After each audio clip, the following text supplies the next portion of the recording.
Hello and welcome. Today we're going to talk about something really special. It's a beautifully simple but honestly incredibly powerful tool called IGROW coaching. It's all about helping people grow not by just giving them all the answers, but by helping them find those answers within themselves. So let's just dive right in with a foundational question. When you think about the job of a coach, what's the first thing that pops into your head? Is it someone who gives advice, solves all the problems, or shows you the way? Well, what if I told you this model kind of flips that whole idea on its head? And here's the core difference, right here. You see, a traditional teacher or leader often feels this pressure, to have all the answers. But an IGROW coach, they work totally differently. Their main tools are just asking really good questions and then listening. Really listening. It's all about creating that space for the other person to think and discover for themselves. And that leads us to this huge paradigm shift, the central truth of this entire model. And it might feel a little counterintuitive at first. See, our job isn't to be the expert with all the solutions. Nope. It's actually the complete opposite. Because here is the foundational belief. This is what it's all built on. The real coach in the room is the Holy Spirit. God is already at work in that person's life. We're not the source of wisdom. We're just a friend, a medium, who's helping them tune in, helping them hear that voice more clearly.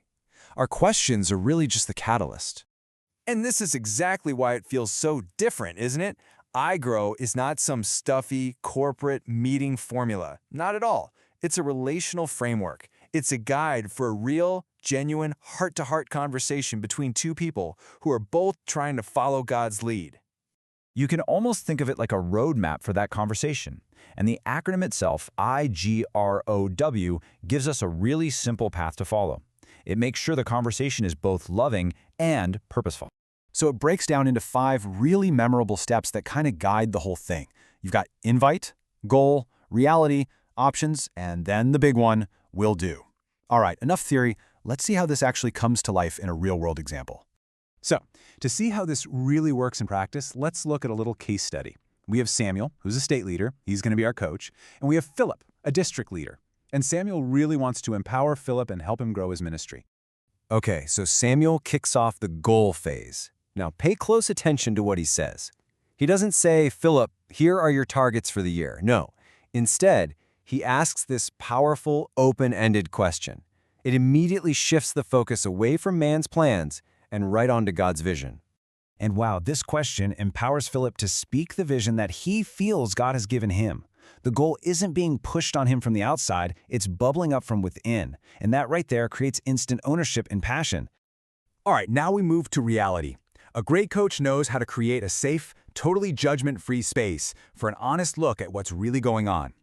Samuel doesn't criticize or jump to conclusions. He just asks Philip to name the real-world challenges that are standing in the way of that amazing vision. And Philip is honest. He shares that the biggest obstacle, the core problem, it isn't a lack of training or resources, it's just fear. The people in his district, these wonderful believers, are just afraid they don't know enough about the Bible to lead a study for someone else. Now, this is the moment where most of us would jump in with a bunch of solutions, right? But Samuel, he holds back. He moves to the options stage and asks these just brilliant questions. They're designed to unlock Philip's own God-given creativity, his own ability to solve problems. And through this questioning process, Philip has a total breakthrough. He realizes, wait a minute, people might be terrified to lead a Bible study with strangers, but they wouldn't be afraid to just share a simple Bible story with their oikos, their natural network, their friends, their family, their colleagues. And that discovery, that is the turning point. It moves the whole conversation away from the problem and straight into a clear, practical solution. And this brings us to the final step, will do, where that vision gets turned into real action. And look at this. This is the result. Because Samuel didn't just give him the answers, Philip was able to build his very own concrete, measurable action plan. He's going to meet with leaders this week. He's going to personally go and model it in people's homes. It's practical, it's specific.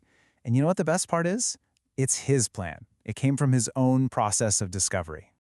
So, after watching that whole process unfold, what's the one thing, the single most important thing that you should walk away with? At the end of the day, it all comes down to this really simple but profound shift in how we approach things. Our greatest contribution to helping other people grow It's not found in our lectures or our perfect solutions. It's found in our ability to just listen carefully and ask the right questions.